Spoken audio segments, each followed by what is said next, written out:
L'invité de la matinale, Bruce Régent. Et nous sommes ce matin avec le directeur des affaires culturelles de l'océan Indien, la DACOI. Bonjour Marc Nouchi. Bonjour. 12 musées de La Réunion participent à la nuit européenne des musées ce samedi. Le concept dans l'Hexagone, c'est une ouverture à la tombée de la nuit, mais elle arrive tôt la nuit chez nous au mois de mai. Alors ça commence à quelle heure exactement ? Ça commence vers 18h. Ça commence vers 18h jusqu'à minuit. Alors, c'est pas exactement 12 musées, hein. Enfin, c'est des musées et des galeries, voilà, et des lieux. Des sites de culture. Voilà, c'est ça, des sites de culture.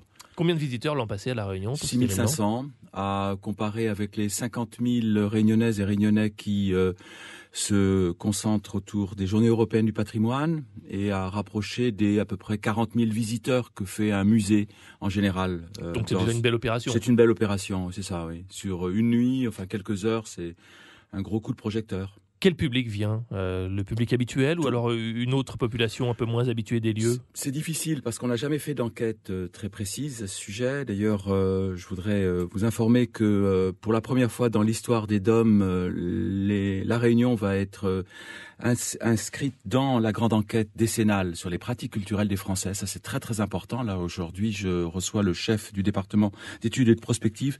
Quelque chose qui est très important parce qu'on ne connaît pas finalement exactement les pratiques culturelles des Réunionnaises et des Réunionnais. On le fait au doigt mouillé, mais... Et ça va être sous quelle forme, cette enquête ? Alors, c'est une enquête statistique avec l'INSEE. C'est un très très gros questionnaire puisque l'enquêteur va rester un peu plus d'une heure avec le panel, enfin l'un des éléments du panel, c'est-à-dire on va avoir un panel de 1000 personnes, et donc sur toutes les formes de pratiques culturelles, soit sur écran, soit théâtre, cinéma, livre, etc., etc. Alors donc, je peux pas répondre exactement à votre question. Mais ce que je peux dire, c'est que moi, ce qui me frappe, parce que je suis évidemment sur le terrain, c'est la dimension très familiale du rendez-vous. C'est-à-dire qu'on voit soit les grands-parents avec les petits-enfants, soit les parents avec leurs enfants, côté assez festif. Est-ce que c'est un peu les soldes de la culture ? Parce qu'il y a la dimension gratuité aussi. Non, alors ça, moi j'ai une position qui est extrêmement claire à l'égard de la gratuité, vis-à-vis de la gratuité. Je pense que la gratuité c'est un faux bon ami, parce que on sait très bien que dans une société marchande, la gratuité ça veut dire qu'on déconsidère le service et qu'on ne voit pas derrière le travail, par exemple le travail de l'artiste. Ça nuit aux visites payantes le reste de l'année, c'est ça ? Non, c'est pas ça. Je pense que ça nuit au regard que l'on porte sur le produit culturel, enfin ou la création culturelle. Ça dévalorise tout ça. Oui, ça dévalorise. La culture, c'est un produit, et comme tout produit, il a un prix. Ce qui ne veut pas dire qu'il ne faille pas imaginer de moduler son tarif en fonction, évidemment, de la situation sociale des uns ou des autres. Hein. La gratuité, elle me paraît tout à fait évidente pour les gens qui sont en dessous des minima sociaux. Oui, parce qu'on est ici sur une île où la population a souvent de faibles moyens financiers. C'est évident. Mais je ne crois pas que ce soit la question du prix qui soit véritablement l'obstacle. Je pense que ce sont plus des obstacles culturels. C'est-à-dire que ouvrir la porte d'un musée, ça implique d'abord que l'on sache ce que c'est qu'un musée. Il faut lutter contre c'est compliqué, j'y connais rien, voilà, c'est pas pour absolument. moi. Oui, il faut contre ce qui relève finalement des peurs, des préventions, de l'ignorance, de l'absence de médiation.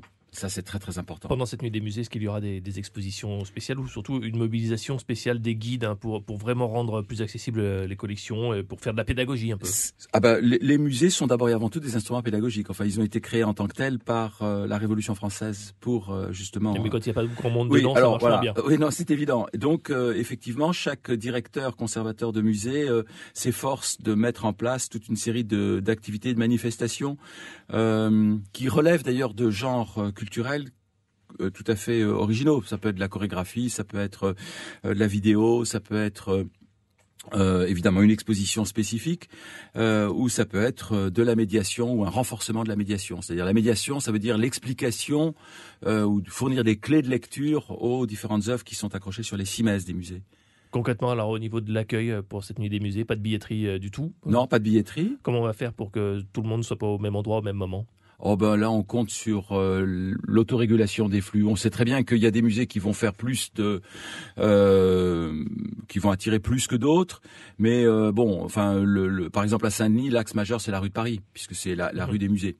Et oui. En termes de sécurité, disposition particulière. C'est toujours pareil. Depuis le plan Vigipirate, tous les opérateurs sont habitués à avoir des agents de sécurité avec et puis les gens le savent. Enfin, quand vous allez au cinéma, vous ouvrez sans problème votre sac pour Pour élargir un peu, la ministre de la Culture a récemment lancé le projet de faire voyager de grandes œuvres des musées français à l'étranger, aussi dans les départements, pour les rendre accessibles.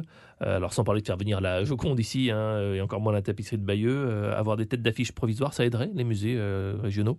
D'abord, je ne sais pas si ça aiderait à la conservation des œuvres. Enfin, Ça, c'est le débat. Ça, c'est le grand débat. Non, c'est même plus qu'un débat. Enfin, on sait très bien que plus une œuvre, les voyages ne forgent pas la jeunesse des œuvres. Bien au contraire. Hein. Moi, pour avoir organisé quand j'étais C'est périlleux. Oui, c'est très très périlleux pour les œuvres, extrêmement périlleux. Donc, et puis je pense qu'aujourd'hui, avec les nouvelles technologies, il y a des façons de faire voyager les œuvres en les dématérialisant, tout simplement, et au format réel de l'œuvre. Donc ça, c'est un premier point. Maintenant, ceci étant dit, il me semble que voir dans les musées des dépôts de longue durée, parce que rien n'est pire que le court-termisme en la matière, ça c'est une bonne chose. Et je me souviens que quand le dernier ministre de la Culture est venu à La Réunion, c'est Frédéric Mitterrand, c'est en mars 2011, je l'avais reçu, et il avait beaucoup insisté pour que Orsay ou d'autres musées, grands musées parisiens, je pense au musée évidemment des Arts Premiers, quai de Branly, puissent faire des dépôts de longue durée au musée Léon Dierx par exemple. Ça me paraît beaucoup plus intéressant. Dernière question, Mayotte a-t-elle le droit aussi à sa nuit des musées? Oui, puisqu'il y a un établissement muséal en formation. C'était le seul département français à ne pas avoir de musée. Et donc, c'est un établissement muséal et dont la décision avait été justement prise par Frédéric Mitterrand lors de son voyage en mars 2011. 1,3 milliard pour rattraper le retard de Mayotte, notamment en matière d'éducation, pas en matière culturelle? Si, en matière d'éducation et de culture. Je rappelle qu'il y a une direction des affaires culturelles à Mayotte, même si nous... Ça va se traduire comment?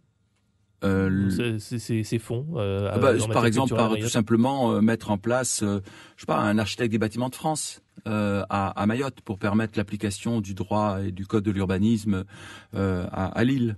Merci Marc Noufi, directeur de la DACOI, la direction des affaires culturelles de l'océan Indien, d'être venu sur la première ce matin. Je rappelle donc que la nuit des musées, c'est ce samedi, entrée gratuite en nocturne dans 12 sites culturels de La Réunion. Merci, bonne journée.